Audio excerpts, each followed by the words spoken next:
Let me share something from the heart, something I have lived through and seen unfold around me as the years piled on. When we reach old age, there is a silent expectation that we become the servants of our children. They ask for this and that, expecting us to drop everything for them. Sometimes it's help with their chores, sometimes it's money, sometimes just being at their beck and call whenever they decide they need us. I have been there, and I can tell you with certainty that living like that is no way to spend your golden years. If you find yourself trapped in this cycle, stop now. It's time to break free and start living for yourself. When you are young, it makes sense to put your family first. You want to see your children succeed. You want to support them in every possible way. But as the years advance, the roles must shift. You have given your best, your youth, your energy, and your strength. Now it is time for your life to be your own. Yet many elderly people fall into this trap of becoming slaves to their children's demands. It is a trap wrapped in love, in duty, in obligation, but a trap nonetheless. I remember the days when I thought I had to do everything for my children. I was running here and there for their needs, their errands, their problems, often at the cost of my own rest and peace. I lost moments of quiet reflection, moments to enjoy a simple walk, moments to indulge in my own hobbies and interests. That was the problem. The life I was living was no longer mine. It belonged to others. The problem begins when you start to believe that being a good parent or grandparent means being available at all times for your children. You think that your worth is tied to their happiness or convenience, but here is the truth. Your worth is not measured by how much you serve others in your old age.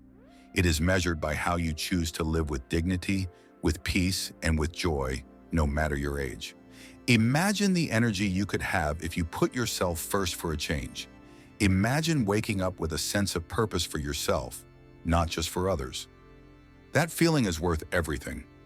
I have seen many friends and acquaintances who fall into this endless loop. Their children call them every day with requests, some reasonable, some not. They feel they cannot say no. They sacrifice their meals, their sleep, their health just to keep their children happy. But what happens? Over time, the elderly person becomes exhausted, sometimes depressed. Their physical and mental health deteriorates. They lose their sense of identity. They forget who they are outside of being a helper, a servant, or a problem solver for their children. It breaks my heart to see this happen, and I have learned that it does not have to be this way. You might feel guilty reading this. You might think I am asking you to abandon your children or to stop caring for them. That is not what I mean. Caring and love are important, but there is a difference between care and servitude. You can care for your children without losing yourself. You can support them without becoming their slave. The key is to set boundaries. When I started doing this, I was scared. What if they got angry? What if they stopped loving me? But the truth was surprising. When I began to live for myself, I became stronger, more confident. My children began to respect me more. They saw that I was a person with needs and feelings, not just a resource to be used. What does living for yourself look like? It means saying no when you need to. It means spending time on your health, your interests, your passions. It means taking walks, reading books, meeting friends, traveling if you can. It means allowing yourself to rest without guilt. It means making plans that excite you, not just following the plans others make for you. When I made these changes, I felt reborn. I woke up with energy. I smiled more. I found joy in simple things again. And believe me, that energy spills over into your relationships. When you take care of yourself, you have more to give. Not out of obligation, but out of genuine love and happiness. Another important thing is to understand that your children are adults now. They have their own lives, their own responsibilities. It is not your job to fix every problem they face or to carry their burdens forever. I know that sometimes they will need your help. That is natural, but the help should be occasional, not constant. If you find yourself feeling drained after every conversation, that is a signal. It is time to change the dynamic. You can still be there for them, but on your terms. Respect yourself enough to demand that. You might wonder how to start this process. It does not happen overnight. It is a journey, a change of mindset. Start small. When a child asks you for something that would cost you your rest or peace, Pause before responding. Ask yourself if this is something you can do without losing yourself. If not, learn to say no politely but firmly. You can say something like, "I wish I could help, but I need to take care of my health first." Or, "I am not able to do that right now." Setting these boundaries is difficult at first, but it gets easier. And every time you stand up for yourself, you are teaching your children an important lesson about respect and independence. I also encourage you to find activities that bring you joy. It could be gardening, painting, writing, or simply sitting quietly with a cup of tea and watching the world go by. These moments are not selfish, they are essential. They are the moments when you reconnect with yourself, your spirit, and your life's purpose beyond being a caregiver. I found that when I made time for my own interests, I felt more alive. My mind became clearer, my heart lighter, and those good feelings influenced my entire family. We became closer because I was happier, not because I was more available to them. Many elders fear loneliness or abandonment when they think about focusing on themselves. But here's the thing. If you always make yourself available and never stand up for your own needs, you risk losing yourself and even your children's genuine respect. People value those who value themselves. When you show that you care for yourself, your children learn to value and respect you more. And if any of them cannot accept that, that is a reflection of their own issues, not your worth. You deserve to live your life with dignity, no matter your age. Look, I am not saying this path is easy. It takes courage to step out of the role that society and family expect of us. It takes courage to say no, to put yourself first, to reclaim your life. But I promise you it is worth it, because living as a servant to your children in old age is a slow death of the soul.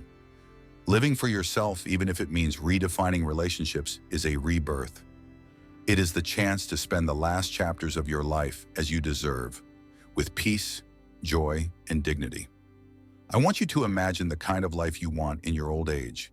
Is it one where you are running around at everyone's command, feeling tired and unappreciated? Or is it a life where you wake up with excitement, where you have control over your time, where you feel proud of who you are? That vision is possible. You only need to take the first step. Start with small boundaries, small acts of self-care, and remember, it is never too late. Your life belongs to you. Do not give it away piece by piece trying to be a servant. Be a master of your own time, your own joy. I have lived long enough to see that life is short and precious.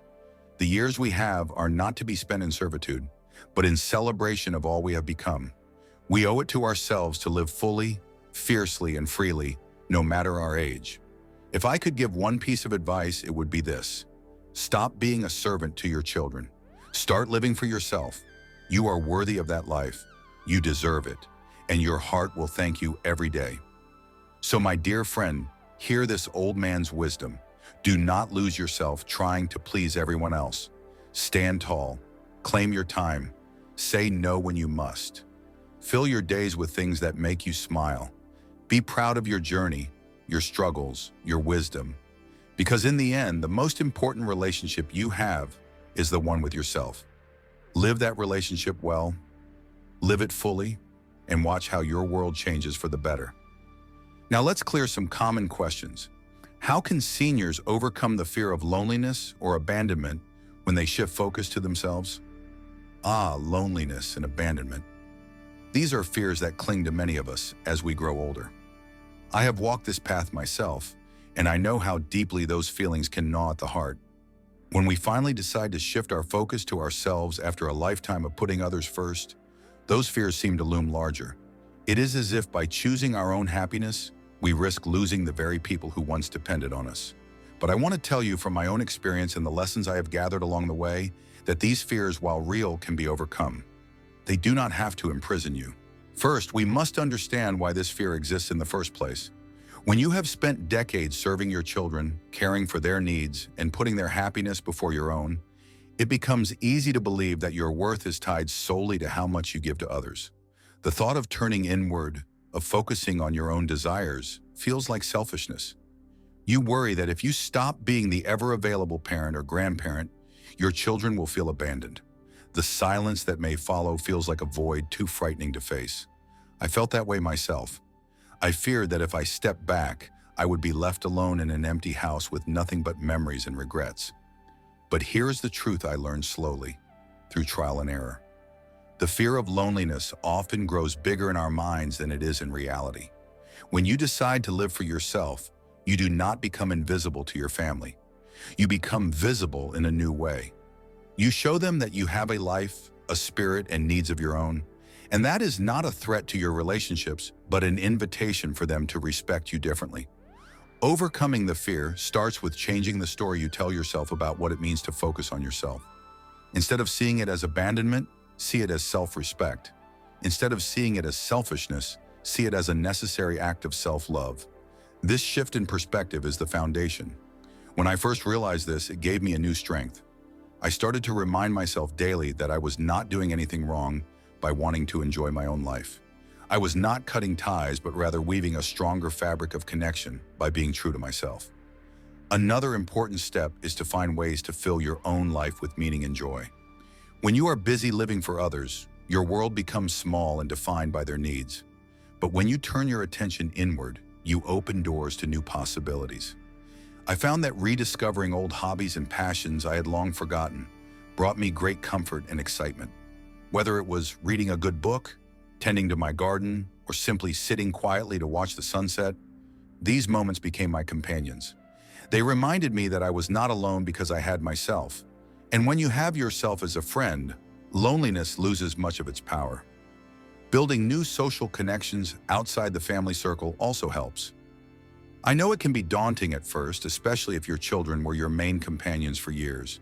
But joining clubs, attending community events, or simply spending time with friends can create a network of support that feels less conditional than family ties sometimes do. These relationships are not based on obligation, but on choice, and that makes them deeply fulfilling. I made a few close friends later in life, and they became pillars of support and laughter when times got tough. It is important to remember that you are never too old to make new friends or to experience the joy of companionship. When the fear of abandonment creeps in, talk to someone you trust. Express your feelings openly. Sometimes the fear grows in the dark corners of silence. When you bring it into the light, it loses much of its power. I often shared my fears with a dear friend or a counselor. Just voicing the worry that I might be left alone helped me see that it was a fear, not a reality. Sometimes your children themselves may not realize how their actions or words affect you. Honest conversations can clear misunderstandings and strengthen bonds. You may find that your children respect you more when they see you standing up for yourself and living your truth. It is also helpful to remind yourself that loneliness is not the same as being alone. Solitude can be a powerful and healing space if we learn to embrace it. When you are alone, you have the opportunity to listen to your own heart, to reflect on your life, and to plan your days according to your wishes. This kind of solitude is a gift, not a punishment. It took me some time to see it that way, but once I did, my fear of being alone began to fade. I started to look forward to quiet moments rather than dread them. Remember that your relationship with yourself is the most important relationship you will ever have. If you nurture this relationship with kindness, patience, and love, it will sustain you through any loneliness. When you are content within, the need for constant external validation decreases. This does not mean you stop caring about others or that you isolate yourself. It means you are strong enough to stand on your own and choose your company wisely. This strength is contagious. When your children see you thriving and happy, they learn to respect your boundaries and your space. Sometimes the fear of loneliness is tied to a deeper fear of being forgotten or losing significance. But your significance does not come from how much you do for others. It comes from who you are. Your stories, your wisdom, your presence are gifts that cannot be taken away by distance or changed circumstances.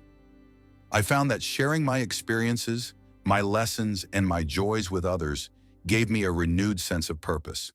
Whether it was telling stories to grandchildren or volunteering in my community, I felt alive and important in ways that did not require me to be a servant. Finally, give yourself permission to feel whatever comes. Fear, sadness, relief, joy. These emotions are part of the journey. Do not judge yourself for feeling afraid. Instead, honor those feelings and use them as signals for growth. I remember nights when the silence was loud and my heart heavy, but with each dawn, I found a little more courage, a little more peace. Over time, the fear became just a whisper instead of a roar. So, my dear friend, if you are standing at this crossroads, know that the fear of loneliness and abandonment is natural but not undefeatable. By changing how you view yourself and your relationships, by filling your life with joy and connection, by speaking your truth and embracing solitude, you can move beyond fear. You can live these years with dignity and happiness. You can find peace in being your own best company. And when you do, you will discover that life's richest treasures are waiting for you, not in servitude to others, but in freedom to be yourself.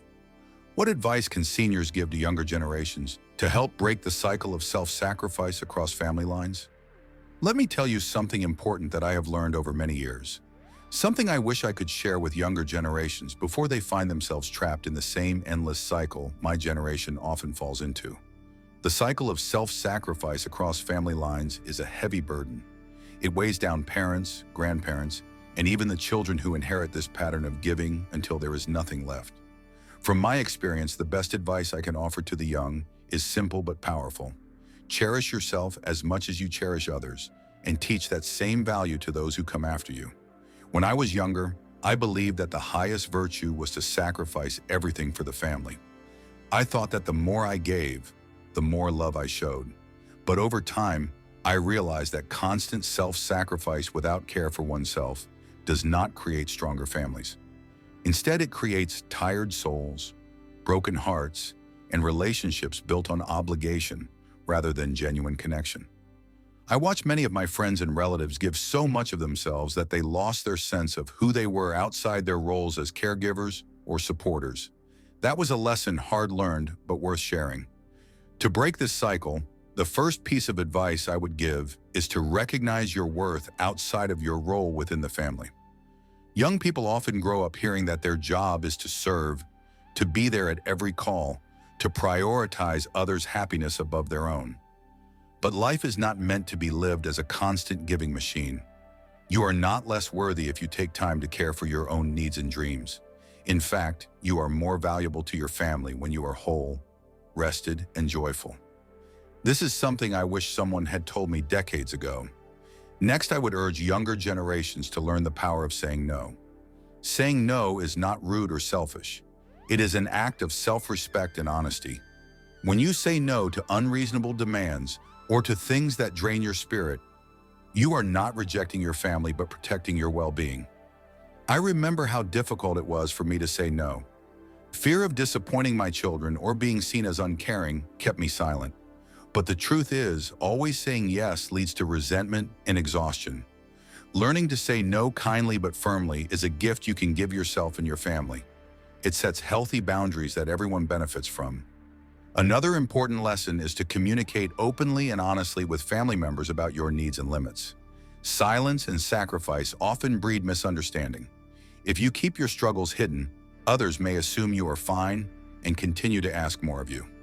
When you speak up, you invite empathy and respect. I have learned that families grow stronger when members share their feelings and challenges openly. It may be uncomfortable at first, but it plants seeds of understanding that blossom into deeper bonds. I also advise young people to cultivate their own passions and friendships outside the family. It is easy to become so focused on family responsibilities that you forget who you are beyond those roles. Having interests, hobbies, and friends brings balance to life and prevents burnout. When you nurture your own spirit, you bring fresh energy and perspective to your family relationships. I found that reconnecting with my passions after years of self-sacrifice gave me a renewed sense of purpose and joy. This is a lesson I hope young people embrace early in life. In addition, it is vital to practice self-care as a daily habit, not just something reserved for emergencies. Self-care means more than occasional treats or rest. It means setting aside time regularly to nourish your body, mind, and soul. Eating well, exercising, resting, and doing things that bring happiness are all part of this. When you take care of yourself consistently, you build resilience. You become better equipped to face life's challenges and to support others without losing yourself. The idea that self-care is selfish must be discarded. It is the foundation of healthy relationships and long-lasting love. Moreover, I would encourage younger generations to reflect on their family patterns and be willing to break the ones that harm. Often, self-sacrifice is passed down unconsciously, like an inherited burden. But awareness is the first step toward change. If you see that your parents or grandparents gave too much to the point of losing themselves, decide to do differently. This is not a rejection of your family, but an act of love. Changing the pattern means you honor those who came before by choosing a better way for yourself and those who will follow. It is also important to teach kindness and respect, not only for others but for yourself. We often think of kindness as giving and serving others endlessly, but kindness to yourself is just as crucial. When you treat yourself with the same care and respect that you offer to your family, you model healthy behavior. Children learn by watching. When they see adults who set boundaries, express needs, and pursue happiness, they learn to do the same. This breaks the cycle of endless sacrifice by planting seeds of balance and self-respect in future generations. From my own journey, I can say that forgiveness plays a role in breaking this cycle. We all make mistakes. Sometimes we sacrifice too much. Sometimes we say no and feel guilty afterward. Forgive yourself and others for these imperfections. Holding on to guilt or resentment only tightens the chains of sacrifice. Forgiveness frees the heart to love freely and live fully. It is a lesson I had to learn later in life, but it is never too late to practice. I want young people to remember that family is a web of relationships, not a chain of obligations. Every member has value and needs. No one should carry the entire weight alone. Sharing responsibilities, supporting each other's well-being, and honoring individual needs create a healthier family dynamic. This kind of family is a refuge, not a burden. It is built on mutual respect, not sacrifice. Finally, I would say to young people, live your life with intention. Do not allow yourself to be swept into patterns that do not serve you simply because they are tradition. Question what you have been taught. Choose what feels right for you and your loved ones. It takes courage to step away from the expectations of endless self-sacrifice, but it is the path to true freedom and happiness. Your family will benefit from your strength and clarity. I have walked this road. I have given much and lost parts of myself along the way, but I have also learned to reclaim my life, to set boundaries, and to live with joy and dignity. I see now that true love does not ask for endless sacrifice, but for respect, balance, and kindness. If the younger generation can learn this lesson early and pass it on, the cycle of self-sacrifice will weaken and eventually end. Families will grow stronger, not by how much they give away, but by how deeply they care for themselves and each other. So listen well, young hearts. Value yourselves, speak your truth, care for your spirit, and teach those who come after you to do the same. In breaking this cycle, you will not only change your own life, but the lives of generations to come. That, my friend, is the greatest legacy anyone can leave behind. How does embracing self-care, dignity in old age transform relationships with adult children and other family members? I have lived long enough to see how life's simplest truths often come late, but hit deep. One such truth is how embracing self-care and dignity in old age can profoundly transform relationships with adult children and the entire family. When we grow older, many of us fall into patterns where our identity becomes wrapped in serving others, especially our children. We forget that to be truly loved and respected, we must first love and respect ourselves. This shift in how we treat ourselves does not just change our own lives. It changes the way others see and relate to us, often in ways we could never have imagined. When I reached the age where my children were grown and life slowed down, I realized I had spent decades molding myself around their needs. I was always available, always putting their happiness before mine. At first, I thought this was what a good parent did, but slowly I noticed something troubling. The more I gave, the more invisible I felt. My own needs and desires faded into the background. I was treated as a helper or a servant rather than a person with dignity and dreams. It took a long time for me to admit that I had lost something vital, my sense of self. Then came the day I decided to embrace self-care and dignity. I started small. I carved out time for myself, for rest, for activities I loved. I stopped apologizing for needing space or saying no when things were too much. I took pride in my choices and began speaking up for myself. What surprised me most was how this shift rippled through my family. My adult children, who had once taken my constant availability for granted, began to see me differently. They started to treat me with more respect and consideration. You see, when you treat yourself with dignity, you set a powerful example. It silently tells others that you are worthy of care and respect, not just from yourself, but from them too. Adult children often struggle with how to relate to parents who suddenly become assertive about their own needs. At first, they might feel unsure or even resistant because it breaks the old dynamic. But over time, they learn that this change is not a threat. It is an invitation to a healthier relationship based on mutual respect rather than dependence or obligation. In my own experience, once I embraced my dignity, the tone of our conversations changed. My children no longer called me only when they needed something or expected me to drop everything for them. Instead, they began checking in to ask how I was feeling or what I wanted to do. They saw me as a person, not just a parent or grandparent. This shift brought warmth and balance to our interactions. It felt like we were finally seeing each other fully, not through the lens of roles, but as human beings. Embracing self-care also gave me energy and joy, which was contagious. When you take care of yourself, you radiate a different kind of presence. You become more patient, more engaged, and more loving. My family noticed this. They wanted to spend time with me because I was no longer tired or resentful. I was alive and present. This change helped mend old tensions that had quietly built up under years of unbalanced giving. It opened space for healing and new closeness. Another important aspect I discovered is that dignity means setting boundaries. Boundaries might feel uncomfortable at first, especially if you are used to saying yes to every request. But setting clear limits about what you can and cannot do teaches your family to respect your time and feelings. It also relieves the silent pressure many seniors feel to be everything for everyone. When you practice boundaries, your adult children learn to be more independent and responsible.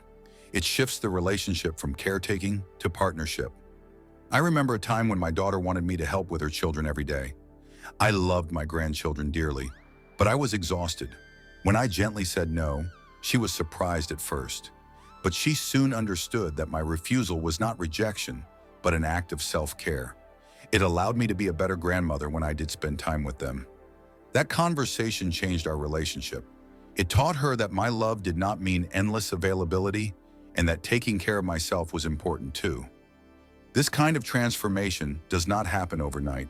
It requires courage, patience, and consistency. You may face moments of guilt or doubt, wondering if you are being selfish. I know I did. But I learned that self-care is not selfish. It is necessary. It is the soil from which healthy relationships grow. When you nurture yourself, you create a foundation strong enough to support love without losing yourself in the process. Moreover, embracing dignity in old age means refusing to be diminished by age or circumstance. It means standing tall and speaking your truth, even if your body is weaker or your voice softer. This strength commands respect from family members. They see that you are not defined by limitations, but by your spirit. This shift in perception can change the way adult children interact with their aging parents. Instead of pity or frustration, they respond with admiration and care. I also found that when I honored my dignity, I became a teacher to my family without preaching. My children and grandchildren observed the way I treated myself and learned valuable lessons about self-respect and boundaries. It was a quiet but powerful legacy. They saw that growing old does not mean giving up on oneself. It means embracing a new phase of life with grace and courage. One of the most beautiful changes was how family gatherings transformed. Before, they often felt stressful because I was juggling everyone's needs and forgetting my own. After embracing self-care, I was able to participate fully and joyfully. I could say no to extra demands and yes to moments that truly mattered. This balance made the time together richer and more meaningful. Everyone benefited because I was whole and present. In the end, embracing self-care and dignity is not just about improving your own life. It is about changing the entire family dynamic for the better. It helps break unhealthy patterns of codependency and exhaustion. It fosters respect, understanding, and genuine connection. When you honor yourself, you teach those you love to do the same. That is the greatest gift you can give. So if you are reading this and wondering if it is too late to start caring for yourself or claiming your dignity, I say it is never too late. The changes might feel small at first, but their impact can be profound. Start by listening to your own needs, setting boundaries gently, and valuing your own time and joy. Watch how your relationships begin to shift. Your adult children will see you anew, and your family will grow stronger because you have chosen to stand tall and live fully. From my heart to yours, remember that your worth is not measured by how much you give away, but by how deeply you honor yourself. In embracing self-care and dignity, you do not lose love or connection. You gain something far richer: respect, peace, and the freedom to be truly yourself, surrounded by family who cherish you for all that you are. If you liked today's discussion, don't forget to like the video. And if you haven't subscribed to the channel yet, hit the subscribe button and the bell icon to stay updated with every video we release. And yes, don't forget to share your experiences and thoughts in the comments. Every comment is special to us. Your feedback helps us improve further. We'll continue to meet you in every new video on this channel, so until next time, take care.